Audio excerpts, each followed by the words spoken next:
recorded with Epic Minds. I don't think I heard anything English from it, but it's a hip-hop track.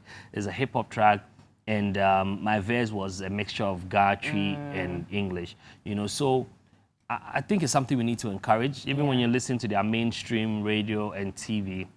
They do a lot of local languages. A lot of local Because languages. I remember I had a very big interview here. I'm not sure if it was Samini or who, but you know, we're doing a little comparison between Kitty and Kwame Eugene. And the conversation was that for Kitty, the reason why he's going that far and going global is because he sings more in the English language, as against Kwame Eugene, who does a lot more local music. And so that limits, I disagree. you know, his ability to go global.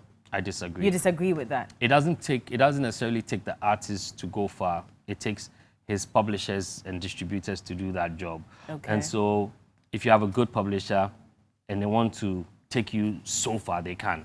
If they don't want to, or if they are limited, yeah, that's what's gonna happen. Yeah. But all that while when you were here, did you feel unappreciated to an extent? If you look at the fact that a whole new country called you to come and do something big for their music industry, did you feel as if, okay, wow, even my own country probably is not giving me this much attention? Well, I think maybe I'll say misunderstood, or You felt misunderstood? maybe a little bit. In what sense? Because like, most of my friends, even people around me, will be like, actually, if I go back, then do what you're used to doing. But I needed that. I needed that because it pushed me to always want to be different, want to learn more. I was gravitating towards the administrative side of the industry as well. Okay. And thankfully, within me, I didn't feel pressured to do something different or to do what I didn't want to do, you know. And that led me where I believe I should be. There's so much to do within our space. We're not just limited to the stage. And even within the music industry, there's so many other parts that we haven't tapped in yet, you know, like synchronization and what have you. And I think that artists shouldn't box themselves and shouldn't just listen to fans wanting them to just create what they want to hear. Yeah. Enjoy what you're doing. Yeah. And then because that is also very important, especially for your mental health. True. It's very, very important. Was yours threatened at a point? No, me, I have You're a hard guy. Yeah, I have a thick skin. Yeah. So for me, I do what I want to do. But then also there's a commercial aspect to everything. You have to consider it sometimes when people, you know, suggest things to you. Yeah. Because especially when they are the people around you and helping you make the money. Because the money is very important. You might have the passion, the love, but if the money, you must be able to tap into. They see where the money is. Yeah. You know, so talent is not the only drive. There are other things that can drive the vision. So you've learned more administrative stuff with regards to music. And so coming back to Ghana, are you looking to get into the helm of affairs so you can manage the music scene better for us? Well, I think I've been doing that for some time now. I was actively a part of Ghana Music Alliance, which was an active group that was pushing for royalty collection and a proper management of funds that come in as a result of music being played. Okay. Has that helped? Has it improved? It has. I mean, we put in the right pressure. You need pressure groups sometimes to put in the right pressure. Currently, their licenses were revoked. You know, not to say that I'm happy that it's happening, because this is not personal. It was good for the industry.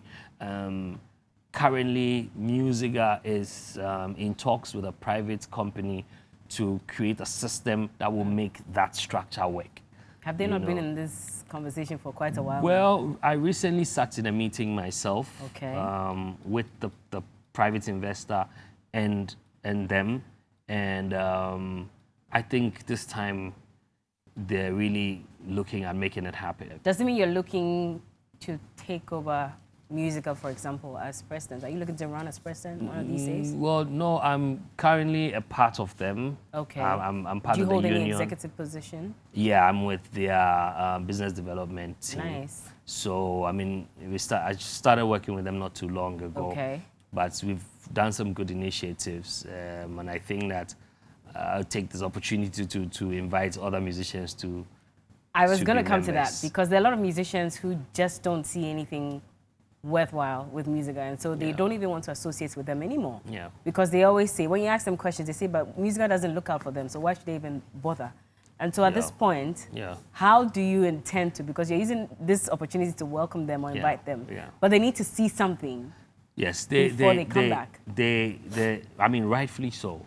I wouldn't want to associate myself with anything that's failing. Yeah. There's a new administration. I think Uncle Bessa is open to meet with a lot of the young artists, which is something I love because he reached out to me. I didn't go to him. And when I listened to the vision that he has for the union, I realized that he has good plans and he needed some assistance as well. And so if you have an idea, because you see, you cannot help if you're not a part of it. Yeah. How do you intend to make it happen? We need to infiltrate.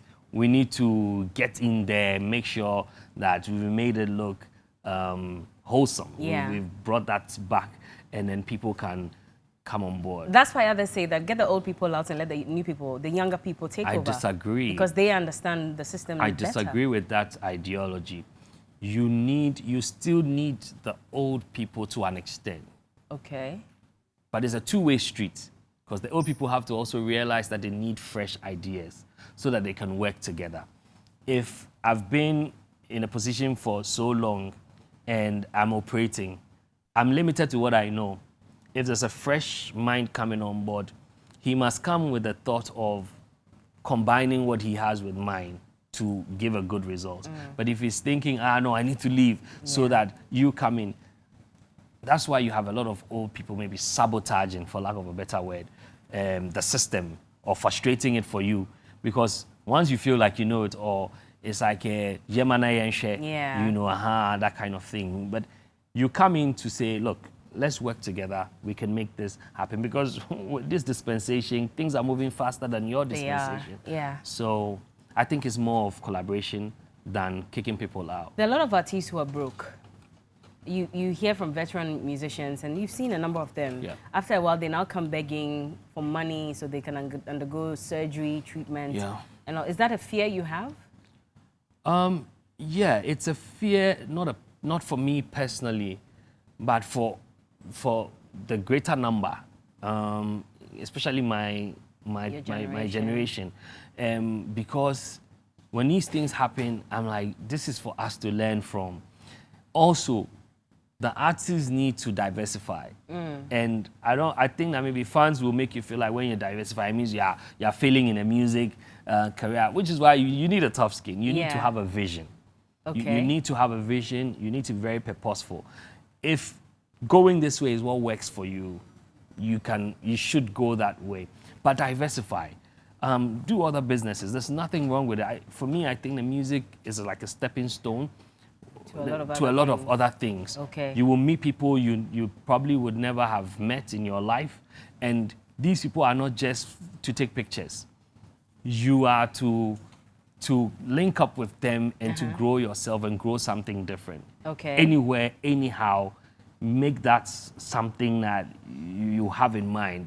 That's something you did very early on, because I know you were a farmer at a point. Yes. Are you still a farmer? I still am. What do you grow? Rice. Oh, you still grow rice? Yes. And so I guess now you've expanded that business. Yes.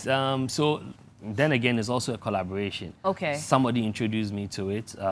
His name is Richard, and we became partners. And so even if I'm busy on stage, he's still handling, and then I have an agency. Oh, okay. As well, yeah. Okay, so you have diversified. Yes, yes. If you hadn't done that, do you think you'd have been broke by now? Sure. I mean, because the system is such that you have money when you're actively on stage. Yeah. On stage, or your records are spinning. Even when your records are spinning, it's not a guarantee because of how the system is like. Yeah. Your monies are not collated or collected based on the spins. It's just, we think, okay, your name is very, very big, so maybe we can give you like 1,000 after 3 months or after 4 months, which is the system I'm saying that is going to change. Okay. At the time, unions like Musica were not doing the right advocacy, but now there's understanding. you know, and so some of us are trying to enable the industry as much as we can.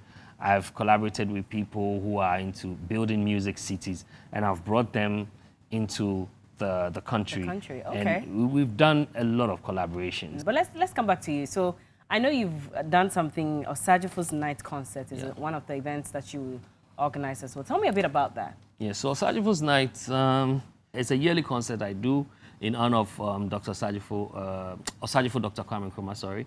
And the whole idea is to keep in mind, or in the minds of generations to come, and even our generation, some of the things that he's done, some of the great things that, especially when it comes to art, you know. And so every year on the 21st, but this year we're doing on the 4th of October, at the Alliance Française, there'll be a concert where we honor him, we showcase some of his works, and then also we have fun, you know, to say that we appreciate all the things that he's done.